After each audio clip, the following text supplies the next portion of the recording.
महाभारत के 5 ऐसे योद्धा जो छल में मारे गए थे। आखिर इन योद्धाओं को छल से मारने की आवश्यकता क्यों पड़ी? हमारे धर्म ग्रंथों में महाभारत के युद्ध को धर्म और अधर्म के बीच की लड़ाई माना गया है। ये धर्म और अधर्म के बीच लड़ा गया एक महान युद्ध बताया जाता है। इस युद्ध में करोड़ों योद्धाओं ने अपनी जान गंवाई थी। वहीं कुरुक्षेत्र में लड़े गए इस युद्ध की भयावहता का पता इस बात से ही चलता है कि महाभारत युद्ध के कारण आज भी कुरुक्षेत्र की मिट्टी का रंग लाल है। इस युद्ध में भाग लेने वाले ऐसे कई महारथी थे जिन्हें मार पाना आसान नहीं था, लेकिन फिर भी वो मारे गए छल से।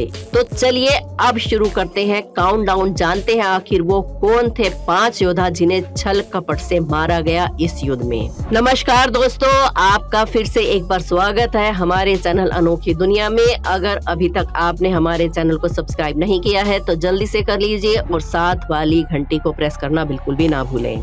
वीडियो शुरू करने से पहले कमेंट्स में जल्दी से लिख दीजिए जय श्री कृष्णा। महाभारत के युद्ध में छल और कपट से मारे जाने वाले 5 योद्धाओं की लिस्ट में सबसे पहला नाम आता है भीष्म पितामह का। भीष्म पितामह महाभारत के युद्ध में भाग लेने वाले सबसे पराक्रमी, शक्तिशाली और बुजुर्ग योद्धा थे। ऐसा कहा जाता है कि 18 दिनों तक चलने वाले इस युद्ध में भीष्म पितामह 10 दिनों तक पांडवों की विजय में एक बाधक बने रहे। महाभारत के युद्ध को भीष्म पितामह की पराजय के बिना नहीं जीता जा सकता था। भीष्म पितामह की मृत्यु के बिना पांडवों का जीतना लगभग असंभव था। ऐसी स्थिति में भगवान श्री कृष्ण की सलाह पर अर्जुन ने शिखंडी को ढाल बनाकर युद्ध के 10वें दिन भीष्म पितामह को अपने बाणों से छलनी कर दिया।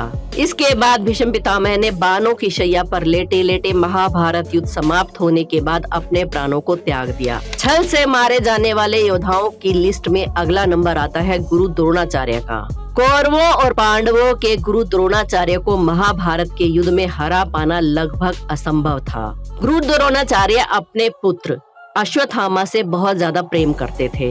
ऐसा माना जाता है कि वो अपने पुत्र प्रेम में कुछ भी कर सकते थे। भीष्म पितामह के बाणों की शैया पर लेटने के बाद गुरु द्रोणाचार्य को कौरवों की ओर से प्रधान सेनापति बना दिया गया। सेनापति बनने के बाद अब पांडवों की जीत में वो सबसे बड़े बाधक थे। ऐसे में पांडवों ने फिर से एक बार भगवान कृष्ण के कहने पर छल का सहारा लिया। भगवान श्री कृष्ण ने भीम से कहा कि वो अश्वत्थामा नाम के हाथी को मार गिराए और जोर जोर से चिल्लाए कि अश्वत्थामा मारा गया। द्रोणाचार्य के पुत्र का नाम भी अश्वत्थामा था, इसलिए उन्हें लगा कि उनके पुत्र के ही बारे में बात हो रही है। गुरु द्रोणाचार्य जानते थे कि युधिष्ठिर कभी भी झूठ नहीं बोलते, इसलिए उन्होंने युधिष्ठिर से पूछा कि क्या अश्वत्थामा मारा गया।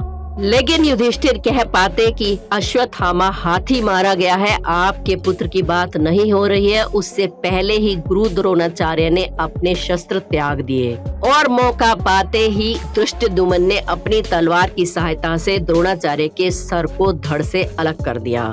इस तरह महान द्रोणाचार्य भी छल से युद्ध में मारे गए।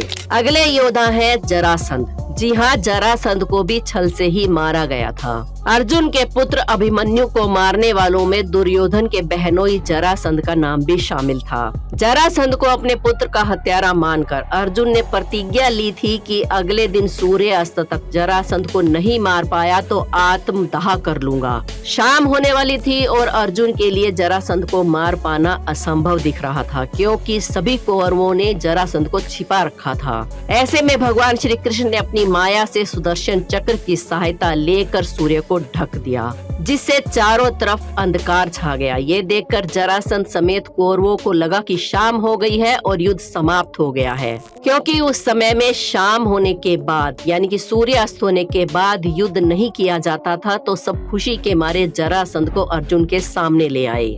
उसके बाद भगवान श्री कृष्ण के इशारे पर सुदर्शन चक्र सूर्य के सामने से हट गए और सूर्य की किरणें फिर से आसमान में दिखने लगी और अर्जुन ने पशुपास्त्र अस्त्र से जरासंध का वध कर दिया। अगले योद्धा है अंगराज कर्ण, जिन्हें सूर्य पुत्र और दानवीर कर्ण के नाम से भी जाना जाता है। कहते हैं कि अंगराज कर्ण को युद्ध में सीधे तौर पर पराजित कर पाना अर्जुन के बस की बात नहीं थी। ऐसे में जब युद्ध करते समय कर्ण के रथ का पहिया जब जमीन में धंस गया और कर्ण अपने रथ का पहिया निकालने के लिए रथ से नीचे उतरे तो भगवान श्री कृष्ण ने अर्जुन से कहा कि यही मौका है, तुम अंगराज कर्ण का वध कर सकते हो। पहले तो अर्जुन ने मना कर दिया, लेकिन भगवान श्री कृष्ण ने उन्हें गीता का सार याद दिलाया और कहा कि मुझे पता है कि कर्ण एक ऐसा योद्धा है जिसे केवल छल से ही पराजित किया जा सकता है। ऐसे में मौका देकर अर्जुन ने भगवान कृष्ण की बात मानी और अंगराज कर्ण का वध कर दिया। अगले और आखिरी योद्धा जो इस खास महाभारत के मुख्य पात्र थे वो थे दुर्योधन। जी हाँ, महाभारत युद्ध के अंतिम योद्धा दुर्योधन का वध भी पांडवों ने छल से ही किया था। महाभारत युद्ध के अंतिम दिन भीम और दुर्योधन में गदा युद्ध हुआ। इस युद्ध में गदा का प्रहार कमर के ऊपर करने का नियम था, लेकिन भीम ने भगवान श्री कृष्ण के संकेत पर दुर्योधन की कमर के नीचे वार करना शुरू कर दिया। दरअसल इसके पीछे भी भगवान कृष्ण की छल कपट नीति थी। इसकी कहानी कुछ इस प्रकार है कि दुर्योधन की माता गांधारी को एक वचन प्राप्त था। गांधारी एक पतिव्रता स्त्री थी। उसके पति धृतराष्ट्र नेत्रहीन थे, यानी कि अंधे थे। दुर्योधन के पिता नेत्रहीन थे। जब गांधारी की उनसे शादी हुई और उन्हें पता चला कि उसके पति नेत्रहीन हैं, तो उसने भी अपने पति का साथ देने के लिए अपनी आंखों पर पट्टी बांध ली और जीवन भर ना देखने का प्रण लिया, जिस कारण गांधारी को ये वरदान मिला कि जब भी वो अपनी आंखों की पट्टी हटाएगी और सबसे पहले जिसे देखेगी वो वज्र का यानी कि पत्थर का हो जाएगा। गांधारी अपनी इसी शक्ति का इस्तेमाल करके अपने पुत्र दुर्योधन को वज्र का यानी कि पत्थर जैसे शरीर का बनाना चाहती थी, लेकिन भगवान श्री कृष्ण ने दुर्योधन से कहा कि क्या तुम अपनी माता के सामने नंगे जा सकते हो, यानी कि निर्वस्त्र जा सकते हो, तुम्हें शर्म नहीं आएगी। ऐसे में दुर्योधन ने केले के पत्ते को लपेट लिया। उस वजह से उसकी जांग का हिस्सा और मुख्य अंग वज्र के नहीं हो पाए, बाकी पूरा शरीर पत्थर जैसा मजबूत हो गया।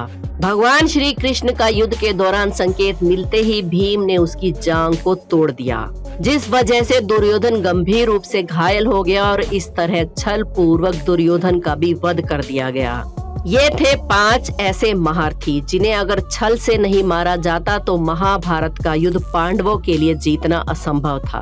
वैसे दोस्तों, इस युद्ध में कुछ ऐसे और महारथी थे जिन्होंने इस युद्ध में हिस्सा नहीं लिया। अगर वो भी इस युद्ध में हिस्सा लेते तो शायद आज महाभारत का इतिहास कुछ और ही होता। भगवान श्री कृष्ण के बड़े भाई बलराम ने अपनी 18 अक्षौणी सेना यानी कि अपनी यदुवंशी सेना को दुर्योधन की तरफ से लड़ने के लिए दे दिया था, लेकिन खुद युद्ध में हिस्सा लेने से मना कर दिया और तीर्थ यात्रा पर निकल गए। और उन्होंने भगवान श्री कृष्ण से भी ये वचन लिया था कि वो किसी की भी तरफ से युद्ध में अस्त्र या शस्त्र नहीं उठाएंगे। महाबली भीम के पौत्र दानवीर बार्बरिक, जो कि घटोत्कच का पुत्र था, उसने भी युद्ध में हिस्सा नहीं लिया था।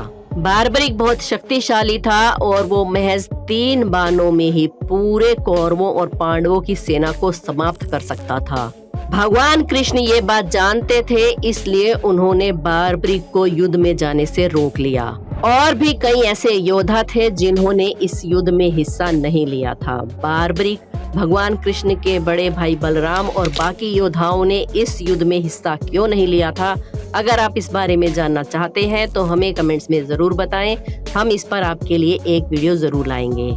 इसी तरह की इंटरेस्टिंग और नॉलेजेबल वीडियोस को देखते रहने के लिए हमारे चैनल अनोखी दुनिया को सब्सक्राइब करके बेल आइकन को जरूर प्रेस कर लें। कमेंट्स में जय श्री कृष्णा लिखना ना भूलें। धन्यवाद।